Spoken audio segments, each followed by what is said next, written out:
اور پڑھیے تجلی الیقین تو اور یقین وہ ہو جائے اور پھر مضبوط یقین ہو جائے اور عقیدہ بھی مضبوط ہو جائے. میں کہنا یہ چاہتا ہوں قرآن شریف کے اندر موجود ہے انبیاء کی روح پہ حضور کو پیش کیا گیا اور انبیاء سے اللہ نے وعدہ لیا کہ میں تجھے کتاب دوں گا, میں تجھے علم و حکمت سے نواز رہا ہوں, لیکن تمہارے بیچ یہ مصطفیٰ آ جائیں تو تمہیں ان کو ماننا پڑے گا. اللہ پر سب نے اقرار کیا ہے تو وہاں عالم ارواح میں اقرار کیا, لیکن ان انبیاء کرام کی موجودگی میں حضور کو نہیں بھیجا جا رہا ہے. حضور آخری نبی بن کے تشریف لا رہے ہیں, لیکن 27ویں رجب کو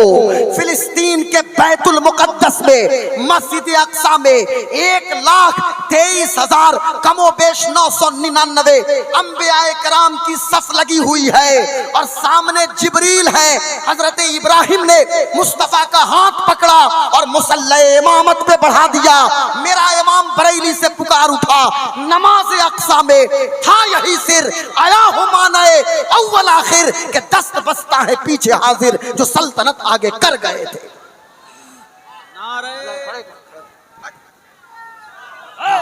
کیا بات ہے, کیا کہنے, کیا کہنے. بیٹھو.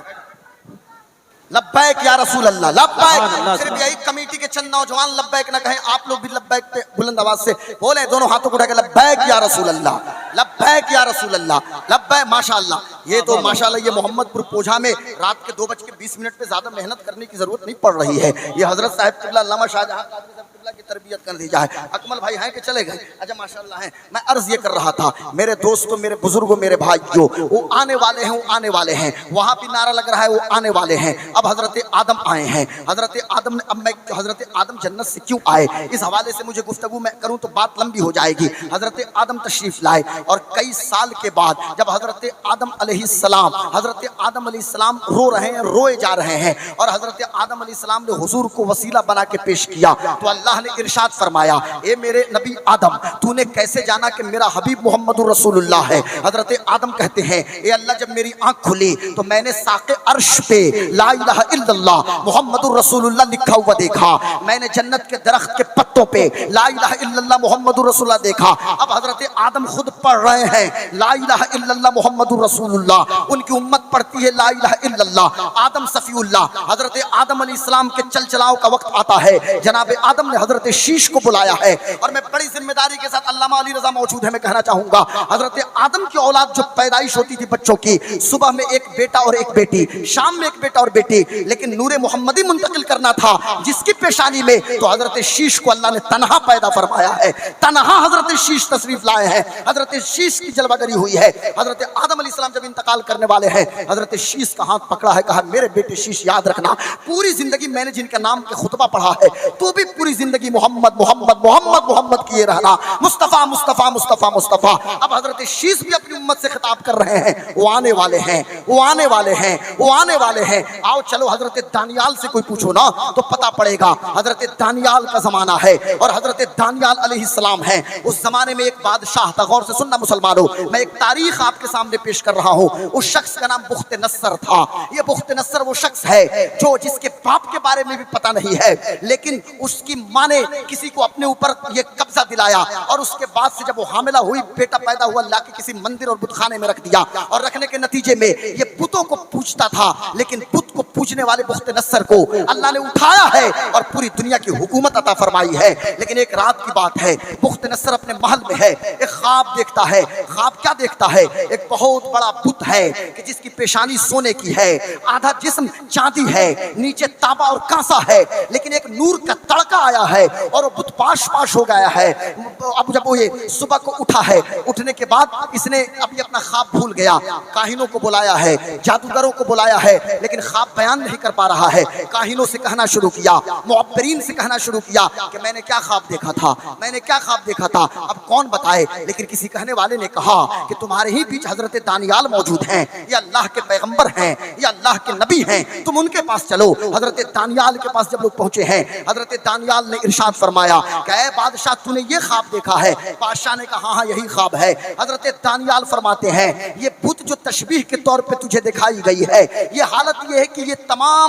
تمام ادیان سابقہ ہیں۔ اب جب نور کا تڑکا جو اس پہ گرا ہے یہ دین محمدی ہے، حضور آنے والے ہیں، محمد الرسول اللہ آنے والے ہیں، جب وہ آئیں گے تو تمام دین سابقہ منسوخ ہو جائیں گے اور حضور ہی کا دین باقی رہے گا۔ تو پتہ یہ چلا دانیال علیہ السلام نے کہا وہ آنے والے ہیں، حضرت نوح کہتے ہیں وہ آنے والے ہیں، حضرت یحییٰ نے کہا وہ آنے والے ہیں، حضرت زکریا نے کہا وہ آنے والے ہیں، حضرت ایوب نے کہا وہ آنے والے ہیں۔ اب حضرت موسیٰ کو دیکھو، حضرت موسیٰ علیہ السلام بنو اسرائیل سے خطاب کر رہے ہیں، کہا وہ آنے والے ہیں۔ حضرت ابراہیم نے تو باضابطہ میلاد منایا، کعبے کی تعمیر، غور سے سنیے گا، کعبے کی تعمیر حضرت ابراہیم علیہ السلام کرتے ہیں اور یہ نبی ہیں حضرت ابراہیم علیہ السلام۔ کعبے کی ایک پوری تاریخ ہے، یہ حضرت آدم علیہ السلام کی بنیاد پہ، بلکہ کعبے کی تاریخ پہ بیان ہو تو 3-4 گھنٹہ وقت چاہیے، لیکن میں صرف اشارہ کر دوں کہ بنیاد آدم پہ جب حضرت ابراہیم نے عمارت کھڑی کرنی شروع کی تو بھاڑے کے طور پہ، بھاڑے کے لیے، جیسے ہمارے گاؤں دیہات میں بھاڑا سمجھتے ہیں نا، بھاڑا اسکاپ فولڈنگ جس کو کہا جاتا ہے، اسکاپ فولڈنگ کے طور پہ آپ نے ایک پتھر پہ اپنے قدم کو رکھا، دیوار اونچی ہو رہی ہے، پتھر بلند ہو رہا ہے، پتھر نے اپنے سینے پہ حضرت ابراہیم علیہ السلام کے قدموں کے نقش کو ثبت کر لیا ہے۔ اب ذرا سنیے گا، حضرت ابراہیم کا پسینہ بہ رہا ہے، جب دیوار مکمل ہو گئی، سامنے اسماعیل ذبیح اللہ بھی ہیں، پتھر پہ حضرت ابراہیم کھڑے ہیں، حضرت ابراہیم علیہ السلام نے عرض کیا مولا مجھے مزدوری دے دے، پسینہ سوکھنے سے پہلے اجرت تو چاہیے نا، پسینہ سوکھنے سے پہلے مزدوری تو چاہیے نا، سننا نوجوانوں مجھے مزدوری چاہیے۔ اب مزدوری کون سی؟ اب آج کا کوئی مولوی ہوتا تو حضرت ابراہیم کو بھی مزدور کہہ دے، لیکن نہیں، اللہ کا حکم تھا، ایک پروٹوکول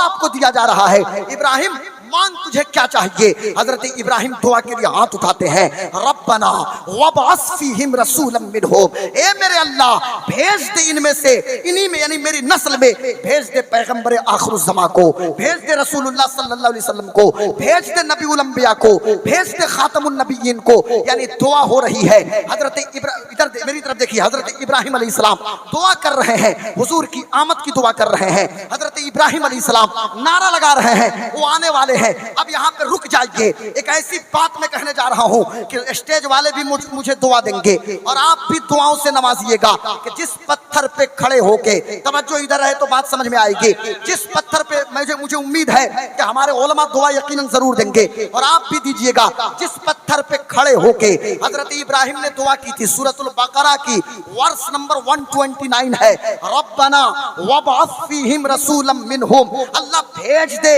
اسی نسل اسماعیلی میں خاتم النبیین کو، ہوتے کہاں خلیل و بنا، کعبہ و منا، لولاک والی صاحبی سب تیرے در کی ہے۔ یا رسول اللہ مصطفیٰ جان عالم، یا میرے پیارے آقا، آپ کا میلاد یہاں کون کر رہا ہے؟ سامنے کعبہ ہے، کعبے کی دیوار ہے اور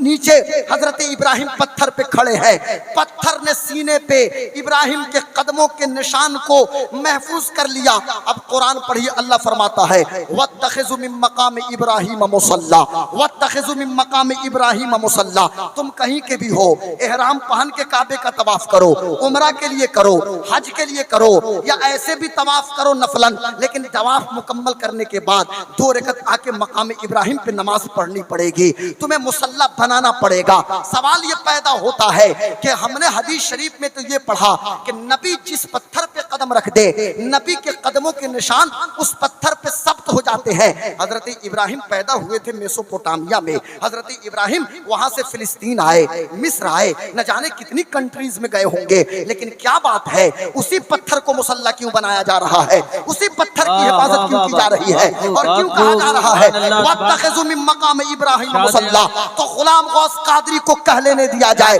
لوگوں یہ پتھر وہ پتھر ہے کہ جس پتھر پہ کھڑے ہو کے حضرت ابراہیم نے آخری نبی کا میلاد منایا تھا اور ان کی پیدائش کی دعا کی تھی۔ اب قرآن میں کہہ دیا گیا وَاتَّخِذُوا مِن مَّقَامِ إِبْرَاهِيمَ مُصَلًّى، اللہ نے اعلان کیا کہ طواف میرے گھر کا کرنا، نماز میرے لیے پڑھنا، لیکن جب اس پتھر کے سامنے آؤ گے سجدہ میرا ہوگا پر مصطفیٰ کا میلاد بھی یاد آ جائے گا۔ نعرہ تکبیر، نعرہ رسالت، حضرت علامہ ڈاکٹر غلام غوث صاحب قبلہ